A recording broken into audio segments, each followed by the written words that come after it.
Então, basicamente, a gente pode ter aqui pode ter algumas características importantes do problema de pesquisa. O problema de pesquisa, geralmente, ele é escrito em forma de pergunta, tá? Professor, como é que eu escrevo o meu problema de pesquisa? Você pode, né? Como é que ele vai aparecer no meu trabalho, no meu projeto, no meu trabalho de conclusão? Ele pode aparecer como uma pergunta. Se você for olhar os autores de metodologia da pesquisa, você vai ver que a maioria dos autores eles dão essa orientação de que você escreva o projeto em forma de pergunta. No entanto, você pode sim encontrar o problema de pesquisa sem ser formulado como uma pergunta, mas ele formulado como uma problemática. Ao longo do texto, aquele autor ele foi problematizando uma questão por vários motivos. Eu vou já falar quais são os motivos que podem te levar a formular teu problema. Mas ele foi ali ao longo do texto dele problematizando uma questão e de forma implícita aquilo, né, sem ser necessariamente em forma de pergunta, fica sim entendido de que existe um problema de pesquisa naquele trabalho, tá? Mas o que é mais padrão, o que é mais comum, o que é mais aconselhado aí pelos professores de metodologia, os autores de metodologia da pesquisa, que você escreva o teu problema em forma de pergunta. Por quê? Porque é mais fácil para quem está escrevendo o problema, né? Você construir uma pergunta é mais fácil do que você problematizando ao longo de parágrafos a questão. E, além disso, é mais fácil para quem for ler o teu trabalho. Ele já vai automaticamente procurar qual é a pergunta daquela pesquisa, tá? Então, pense aí que você pode... É melhor para você, autor, construir um problema de pesquisa em forma de pergunta. Além disso, tem algumas características que são essenciais de um problema de pesquisa.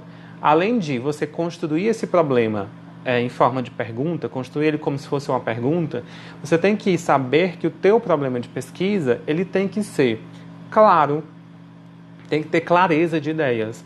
Você não pode construir um problema de pesquisa confuso, que muitas vezes nem você que construiu tem certeza daquilo que você escreveu, entende? Então tem que ter clareza, tem que ter objetividade. O teu problema de pesquisa ele tem que ser empírico, né? Ou seja, ele tem que ser, ele deve dar, tem que ser possível você observar aquilo que você problematizou. Tem que ser viável, né? O teu problema de pesquisa. Tem gente que constrói alguns problemas de pesquisa que são inviáveis. Nunca que ele vai, por exemplo, encontrar resposta para aquele problema. Por quê? Porque o problema não tem nem pé nem cabeça, né? Assim, na linguagem mais popular. Então tem que pensar nisso, na clareza, na característica empírica do trabalho. Tem que pensar que além da clareza tem que ter objetividade, tá? E ele tem que ser viável. Então pensa aí nessas características, tá? Problema em forma de pergunta, clareza, objetividade, ele tem que ser empírico e ele tem que ser viável, tá? Clareza, objetividade, viabilidade, ele tem que ser empírico e tenta construir o teu problema sempre em forma de pergunta. São essas as características principais dos problemas, tá? Por exemplo, se eu fosse dar exemplos de problemas de pesquisa para vocês, poderia ter um problema assim. A gente encontra, né, em alguns trabalhos, alguns problemas mais ou menos assim. Deixa eu ver aqui, pensar aqui. Como funciona a mente humana? Isso é uma pergunta, né? Como funciona a mente humana? Essa é uma pergunta. Agora, você que está aí me assistindo, qual seria a possível resposta para essa pergunta? Como funciona a mente humana? É muito difícil você conseguir responder essa pergunta, não é?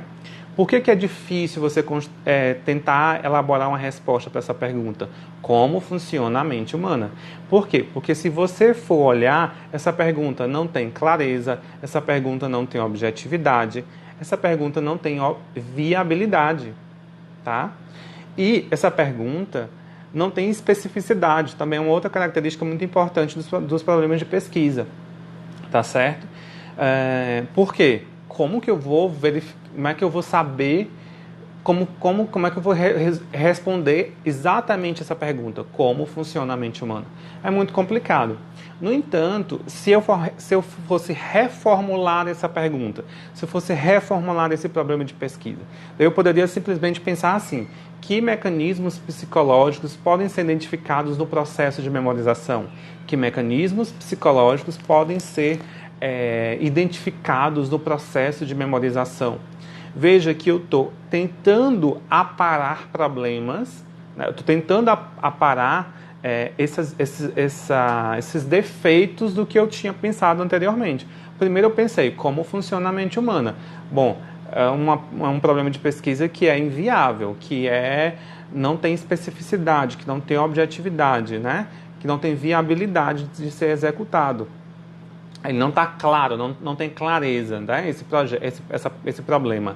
Mas se eu reformulo esse problema para essa segunda questão que eu coloquei, né, quais os mecanismos psicológicos, né, possíveis de identificar a memorização, né, identificáveis para a memorização, eu começo aparando esse problema de pesquisa.